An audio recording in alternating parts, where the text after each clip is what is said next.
Hello everyone. तो आज बात करने वाले हैं खेसारी लाल यादव जी का 2024 का पहला बोलबम सॉन्ग के बारे में, जिसका पोस्टर आ चुका है। और इस गाने को लिखे हैं कृष्णा बेदर्दी जी और इसमें म्यूजिक दिए हैं आर्या शर्मा जी। और इस गाने को गाए हैं खेसारी लाल यादव जी, जो कि आपको स्क्रीन का ओर दिखाई दे रहा है। जिस सॉन्ग का टाइटल रखा गया है मजनुआ का भारा से, जिसका टाइटल है मजनुआ का भारा से। और वीडियो में है खेसारी लाल यादव जी। अभी तो कोई भी हीरोइन को इसमें मेंशन नहीं किया गया है कौन सी इसमें हीरोइन है वीडियो में। तो कोई भी फीमेल एक्ट्रेस नहीं है और सिर्फ खेसारी लाल यादव जी है इसमें। शाम तक टीजर आ जाएगा और कल वीडियो आएगा।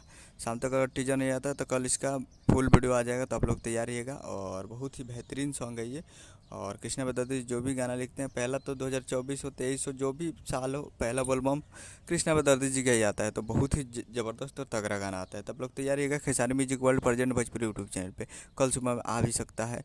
तो आप लोग तैयार रहिएगा। उम्मीद करूँगा वीडियो चैनल को सब्सक्राइब करके बेल आइकन बजता कैसे खेसारी लाल यादव जी का लेटेस्ट मिलाता रहे। वीडियो चलो वीडियो को लाइक कीजिए, चैनल को सब्सक्राइब कीजिए। मिलते हैं अगले वीडियो में, तब तक के लिए जय हिंद, जय भोजपुरी।